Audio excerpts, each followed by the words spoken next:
आप देख रहे हैं अनहोनी। तो चलिए बढ़ते हैं आज की इस कहानी की ओर। यात्रीगण कृपया ध्यान दें, चेन्नई से चलकर नई दिल्ली जाने वाली तमिलनाडु एक्सप्रेस 8 नंबर प्लेटफॉर्म पर आ रही है।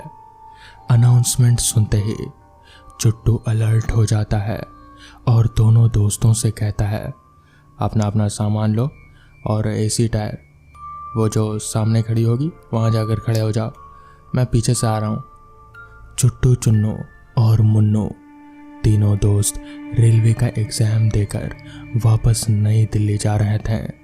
तीनों दोस्त आराम से आकर अपनी सीट पर बैठ जाते हैं और उनके बीच हंसी मजाक का दौर शुरू हो जाता है। शाम के 5 बज रहे थे।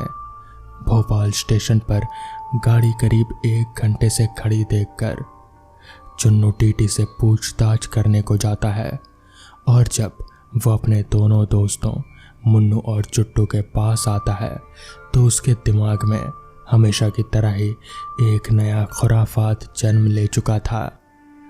चुन्नू की बातों में आकर तीनों भोपाल स्टेशन पर अपने बैग के साथ उतर जाते हैं। टेक्निकल खराबी के चलते ट्रेन अब 12 घंटे बाद ही भोपाल स्टेशन से छूटेगी। ये जानकर तीनों दोस्त भोपाल के उस सिनेमा घर की तरफ टैक्सी ड्राइवर को ले चलने को बोलते हैं जिस सिनेमा घर में अभी की कोई हॉरर फिल्म लगी हो और जो शो 7 बजे से चलती हो। टैक्सी ड्राइवर उन्हें वहाँ ले जाता है, लेकिन हाउसफुल होने की वजह से तीनों दोस्तों को टिकट नहीं मिलती है। चुन्नू टैक्सी ड्राइवर से पूछता है, किसी और सिनेमा घर में ये मूवी लगी है क्या? टैक्सी ड्राइवर ने कहा, एक और सिनेमा घर में ये मूवी तो लगी है, लेकिन वो सिनेमा घर बहुत सुनसान रहता है। वहाँ लोग जाते तो हैं, लेकिन बहुत कम लोग ही वहाँ जाकर फिल्म देख पाते हैं। चुट्टू के पूछने पर कि वो सिनेमा घर सुनसान क्यों है और बहुत कम लोग ही क्यों जाते हैं, टैक्सी ड्राइवर बताने ही वाला था कि मुन्नू बीच में ही उसे रोक कर कहता है, यार तुझे फिल्म देखनी है या फिर सिनेमा घर के बारे में जानना है? चलो भैया, हमें उसी सुनसान सिनेमा घर में ले चलो, क्योंकि हॉरर फिल्म देखने का सुनसान जगह पर और ही मज़ा आएगा। क्यों, क्या बोलते हो? और फिर वो तीनों टैक्सी ड्राइवर को बोलकर उस सिनेमा घर की ओर ले चलने को कहते हैं। वहाँ पहुँचकर उन्होंने टैक्सी ड्राइवर को पैसे दिए और सिनेमा घर के अंदर घुस गए। 3 बालकनी टिकट्स प्लीज़। ये कहते हुए चुन्नू ने काउंटर के अंदर पैसे रखे और टिकट लेकर चुट्टू और मुन्नू के पास आ गया। यार वो टैक्सी ड्राइवर बिल्कुल सही कह रहा था, देख बहुत ही सुनसान है ना ये सिनेमा घर, लोग भी नहीं दिख रहे हैं। चुट्टू ने अपनी थूक को निगलते हुए कहा, तू तो डरपोक का डरपोक ही रहेगा। मैं तुम लोगों को इसीलिए हॉरर फिल्म दिखाता हूँ ताकि तुम लोगों के मन का डर खत्म हो जाए। ऊपर चलो और लोग मिल जाएंगे। मुन्नू ने चुट्टू के कंधे पर हाथ रखते हुए कहा। अपनी सीट के दाएं बाएं और आगे पीछे देखते हुए चुट्टू ने कहा, हमारे अलावा यहाँ कोई और नहीं है यार। चुन्नू आगे की ओर बढ़ा और नीचे झांकते हुए कहने लगा, नहीं नहीं, कुछ लोग हैं, देखो हम 3 ही नहीं हैं सिर्फ। चुट्टू ने देखा तो नीचे करीब 14 से 15 लोग अपनी सीट पर बैठे हुए हैं। मूवी शुरू हुई और तीनों दोस्त फिल्म देखने लगे। मूवी में दिखाया जाता है कि हीरो एक कमरे में खड़ा है, तभी एकाएक दरवाजे पर दस्तक होती है। हीरो दरवाज़ा खोलता है, लेकिन उसे कोई भी नज़र नहीं आता। तभी उसे लगता है कि उसके कमरे में कुछ गिरा है। वो दरवाज़ा बंद करके जैसे ही पीछे मुड़ता है, उसके सामने एक कटा हुआ सिर लटक रहा होता है। लटकते हुए सिर को देखकर चुट्टू को भी ये महसूस होता है कि उसके आगे भी जैसे एक कटा हुआ सिर लटक रहा हो। वो अपनी आंखों को डर से बंद कर लेता है और अपनी गर्दन को पीछे मोड़कर बैठ जाता है। धीरे धीरे चुट्टू अपनी आंखें खोलता है तो सामने कुछ भी नहीं पाकर उसका डर कुछ कम हो जाता है। तभी मुन्नू उससे कहता है, पीछे मुड़कर क्या देख रहा है? मूवी तो आगे चल रही है। कुछ नहीं, मैं तो बस ऐसे ही देख रहा था, चुट्टू ने झूठ बोलते हुए कहा। चुट्टू नहीं चाहता था कि उसके दोनों दोस्त उसे डरपोक कहकर चिढ़ाएं। इंटरवल हो चुका था। मुन्नू ने चुट्टू से कहा कि हमारे लिए खाने के लिए कुछ ले आओ। चुट्टू स्नैक्स काउंटर को खोजते हुए कॉरिडोर में आगे बढ़ने लगा। तभी उसकी नज़र दीवार पर पड़ती है जहां स्नैक्स लिखकर आगे बढ़ने का निशान बनाया हुआ था। वो निशान का पीछा करते हुए आगे बढ़ने लगता है। एक कमरा आधा खुला हुआ देखकर चुट्टू उस कमरे के अंदर जाता है। कमरा बहुत ही गंदा था। चुट्टू को उस कमरे में देखकर ऐसा लगा जैसे सालों से उस कमरे की कोई साफ सफाई ही नहीं हुई हो। चुट्टू पीछे मुड़कर दरवाजे की तरफ बढ़ने लगता है। तभी उसे सैंडल की आवाज़ सुनाई देती है। उसे लगता है कि कोई औरत हील्स पहनकर उसके पीछे चल रही है। चुट्टू डर के मारे पीछे नहीं मुड़ता और कमरे से बाहर निकल जाता है। कुछ देर तक उसे लगता है कि वो हील की आवाज़ उसका पीछा कर रही है। कुछ दूर जाने पर सफाई कर रहे एक बाबा पर नज़र पड़ती है चुट्टू की। चुट्टू उनसे स्नैक्स कहाँ है पूछता है और स्नैक्स लेकर अपने दोस्तों के पास पहुँचता है। बड़ी देर कर दी तूने? हम तो यही बातें कर रहे थे कि इतनी देर हो गई, अभी तक चुट्टू नहीं आया, कहीं डर कर रेलवे स्टेशन तो नहीं चला गया? कहकर मुन्नू हंसने लगा और चुन्नू भी उसका साथ देने लगा। मेरा मजाक बंद करो और स्नैक्स खाओ, बाद में मत कहना कि मैंने सब खा लिया। तीनों स्नैक्स खाने में लग जाते हैं। चुट्टू ने भी हंसते हुए कहा। मूवी भी शुरू होती है और तीनों मूवी देखने लगते हैं। मूवी के एक सीन में सामने से हीरोइन की गर्दन की तरफ एक हाथ बढ़ता रहता है जो हीरोइन को तो नज़र नहीं आता, लेकिन फिल्म देखने वालों को इस सीन में दिख रहा होता है। चुट्टू को लगता है कि हीरोइन के गर्दन की तरफ बढ़ने वाला हाथ पर्दे से निकलकर बाहर आ गया है और उसकी गर्दन की तरफ बढ़ रहा है। वो चिल्ला उठता है, लेकिन उसे महसूस होता है कि उनके दोस्तों तक, जो कि उसके बिल्कुल पास ही बैठे थे, उन तक उसके चिल्लाने की आवाज़ नहीं पहुंच रही है। एक हाथ उसकी तरफ बढ़ते ही जा रहा था और वो चिल्ला भी रहा है, लेकिन कोई भी उसके चिल्लाने की आवाज़ को सुन नहीं रहा। वो हाथ बढ़ते हुए उसकी गर्दन तक पहुंचने ही वाला होता है कि वो अपनी पूरी ताकत लगाकर चिल्लाता है।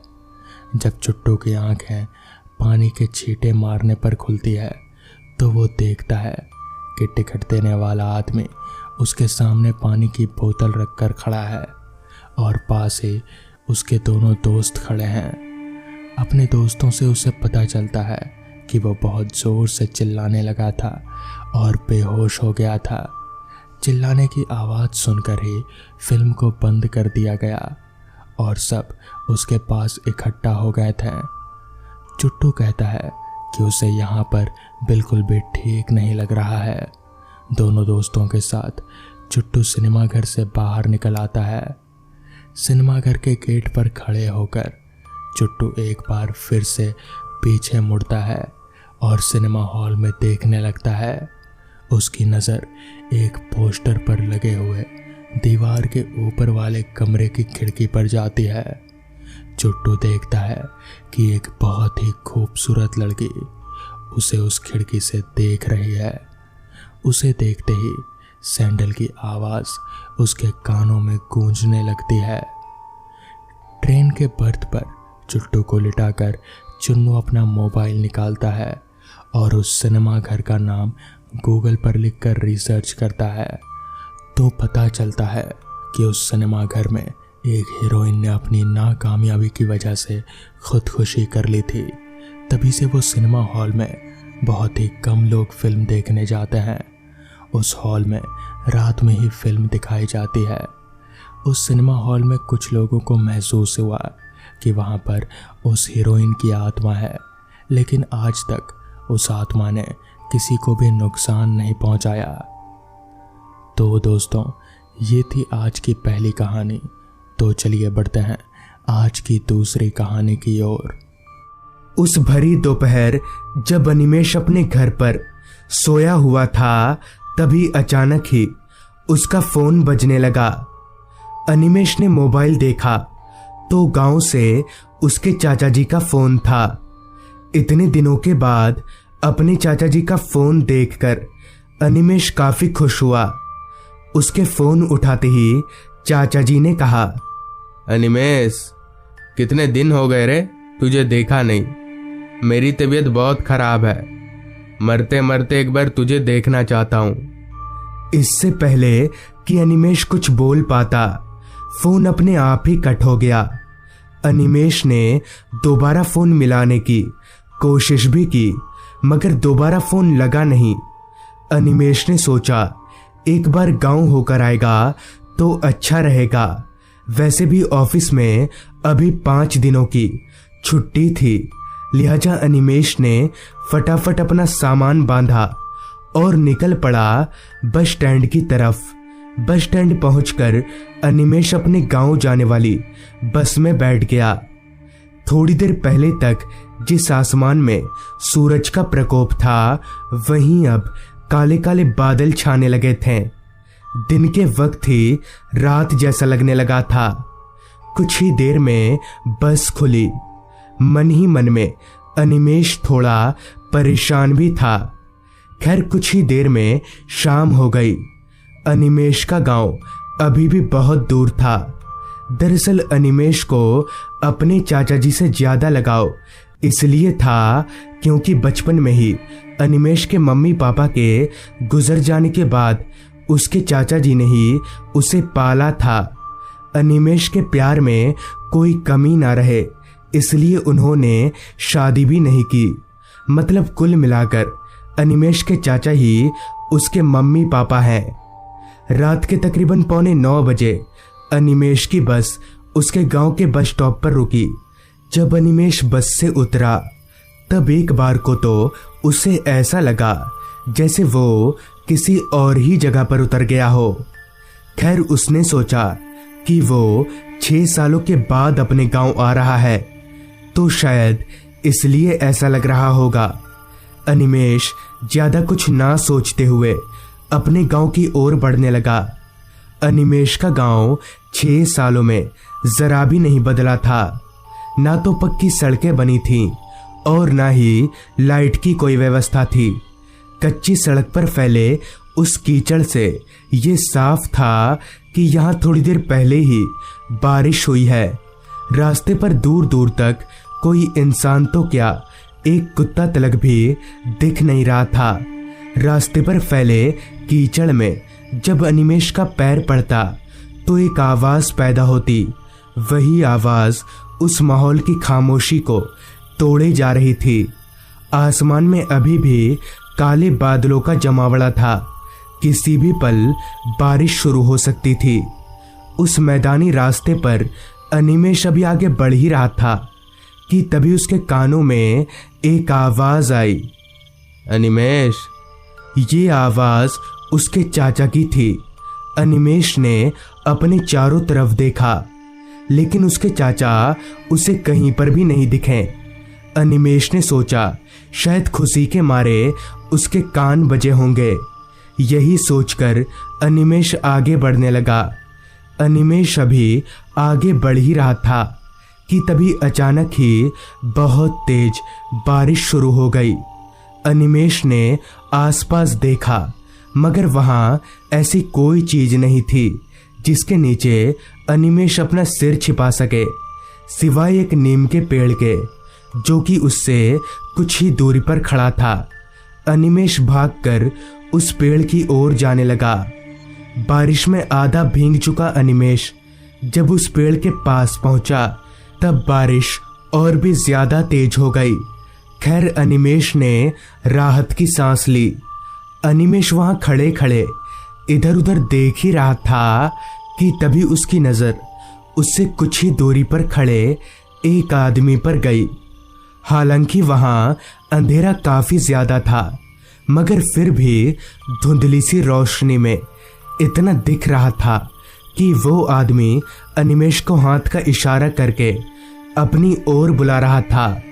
अनिमेष को समझ नहीं आ रहा था कि आखिर ये आदमी है कौन, और बारिश में भीगकर अनिमेष को बुलाने के बजाय खुद उसके पास क्यों नहीं आ रहा।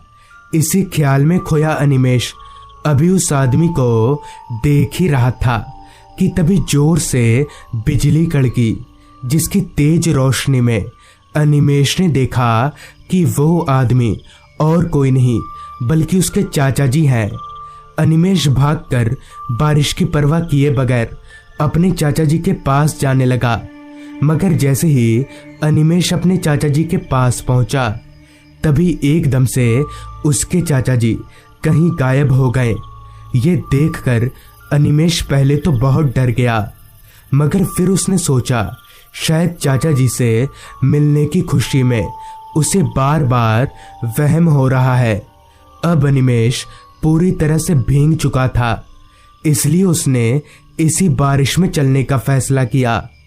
बारिश बहुत तेज थी, जिस वजह से सामने का कुछ भी साफ साफ दिख नहीं रहा था। चलते चलते अभी अनिमेष आगे बढ़ ही रहा था कि तभी किसी चीज से अनिमेष का पैर टकराया और वो धड़ाम से जमीन पर जा गिरा। उसने उठकर पीछे देखा, लेकिन वहां ऐसा कुछ भी नहीं था जिससे अनिमेष का पैर टकराए। अनिमेष को समझ नहीं आ रहा था कि आखिर उसके साथ आज हो क्या रहा है। परेशान होकर अनिमेष वापस से आगे बढ़ने लगा। जैसे तैसे अनिमेष अपने गांव पहुंचा। काफी रात हो जाने की वजह से पूरा गांव सो चुका था। ऊपर से इतनी तेज बारिश में कौन बाहर घूमेगा। खैर अनिमेष अपने घर के पास गया और दरवाजा खटखटाने लगा। थोड़ी देर तक दरवाजा पीटने पर दरवाजा खुला तो सामने अनिमेष के चाचा खड़े थे। इतने सालों के बाद अनिमेष को देखकर उसके चाचा की आंखें भर आईं। उन्होंने अनिमेष को अपने गले से लगा लिया, मगर जैसे ही अनिमेष अपने चाचा के गले लगा तब उसे एहसास हुआ कि उसके चाचा का बदन बर्फ की तरह ठंडा है। अनिमेष को थोड़ा अजीब तो लगा, मगर फिर उसने सोचा कि शायद उसका शरीर भींगा हुआ है, इसलिए उसे ऐसा लग रहा होगा। खैर अनिमेष के चाचा उसे अंदर ले गए और अनिमेष को बोले, तू कपड़े बदल ले, मैं खाना लगाता हूँ। और हाँ, बालों को अच्छे से पोंछना वरना सर्दी लग जाएगी। इस पर अनिमेष बोला, क्या चाचा, अब मैं बच्चा नहीं रहा। तो चाचा ने कहा, मेरे लिए तू अभी भी बच्चा ही है, जा जल्दी कपड़े बदल। फिर अनिमेष अपने कमरे में जाकर कपड़े बदलने लगा। कपड़े बदलकर जब अनिमेष कमरे से बाहर निकला तब उसके चाचा हॉल में खाने की तैयारी कर रहे थे। अनिमेष ने अपने चाचा का हाथ बटाने की कोशिश भी की, मगर उसके चाचा ने उसे कुछ करने ही नहीं दिया। फिर खाना लगाकर दोनों चाचा भतीजा खाने बैठ गए। तभी अनिमेष ने पूछा, पर चाचा, आपकी तबीयत खराब थी ना?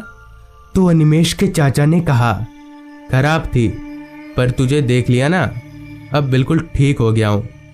अनिमेष, एक काम करेगा, खाना खा के आज तू मेरे साथ मेरे कमरे में ही सो जाना, बस आज भर के लिए। इस पर अनिमेष बोला, हाँ क्यों नहीं। फिर वो दोनों खाना खाने लगे। खाना खाते वक्त अनिमेष ने एक बात पर गौर किया कि उसके चाचा की आंखें अभी भी नम है, जिसका जिक्र करते हुए अनिमेष ने पूछा, चाचा, आप अभी भी क्यों रो रहे हैं? इस पर अनिमेष के चाचा ने अपनी नम आंखों को छिपाते हुए कहा, नहीं नहीं, ऐसा कुछ नहीं है, खाना ठीक बना है ना। वो क्या है कि अब उम्र हो गई है, शरीर में उतनी ताकत नहीं रही, थोड़ा 19-20 हो सकता है, बाकी मैं खाना बड़ा अच्छा बनाता हूँ। इस पर अनिमेष बोला, सच में खाना आप बड़ा अच्छा बना लेते हैं। फिर दोनों ने अपना अपना खाना खत्म किया और हाथ मुंह धोकर दोनों एक ही कमरे में जाकर लेट गए। नींद ना तो अनिमेष को आ रही थी और न ही उसके चाचा को। दोनों आपस में गप्पे लड़ा रहे थे। बातों ही बातों में अनिमेष के चाचा बोले, अच्छा अनिमेष, अगर किसी दिन मैं मर गया तो? इस पर अनिमेष ने भड़कते हुए अपने चाचा से बोला, चाचा ये क्या बोल रहे हैं आप, फालतू बात नहीं। बात करते करते कब अनिमेष की आंख लग गई उसे पता भी नहीं चला। अगली सुबह जब उसकी आंख खुली तब उसके चाचा बगल में नहीं थे। अनिमेष ने उठकर अपने चाचा को आवाज लगाया, मगर बदले में उसे कोई जवाब नहीं मिला। उसने सोचा शायद उसके चाचा बाथरूम में या फिर किसी दूसरे कमरे में होंगे। उसने उठकर घर के सारे कमरों को तलाशा, मगर उसके चाचा उसे कहीं नहीं मिले। उसने बाथरूम में भी देखा, मगर चाचा जी कहीं नहीं थे। पूरे घर में अपने चाचा को कहीं भी ना पाकर अनिमेष थोड़ा परेशान हो गया और अपने चाचा को ढूंढने के लिए घर से बाहर निकल गया। वो जैसे ही घर से बाहर निकला कि उसकी नजर गांव के चौपाल पर बैठे रहीम दादा पर गई। उसने सोचा शायद रहीम दादा को पता होगा। यही सोचकर अनिमेष रहीम दादा के पास गया और बोला, दादा ये चाचा जी को देखा है क्या आपने, मिल नहीं रहे हैं। इस पर रहीम दादा ने एक नजर अनिमेष को अच्छे से देखा और फिर बोले, अनिमेष तुम कब आए, और अजय की बात कर रहे हो तुम, उसको मरे तो हफ्ता भर होने को है। इस पर अनिमेष रहीम दादा पर एकदम से भड़क गया और बोला, ये क्या फालतू बकवास कर रहे हैं आप। मगर जब वहां 3-4 लोग और आ गए तब उन्होंने भी वही कहा और साथ ही बताया कि दरअसल एक दिन खेत में काम करते वक्त अजय यानी अनिमेष के चाचा के ऊपर बिजली गिर गई थी और मौके पर ही उनकी मौत हो गई। गांव वालों ने अनिमेष को कांटेक्ट करने की बहुत कोशिश की, मगर वो लोग नहीं कर पाए और उसके चाचा की लाश को जला दिया गया। ये सब सुनकर अनिमेष फूट फूट कर रोने लगा और फिर उसे उसके चाचा जी कभी नहीं दिखे। तो दोस्तों, ये थी आज की कहानी। अगर आपके पास भी ऐसी ही कोई कहानियां हैं तो हमारे साथ जरूर शेयर करें। तो मैं आर्यन जल्द ही मिलूंगा आपसे ऐसी ही एक कहानी के साथ।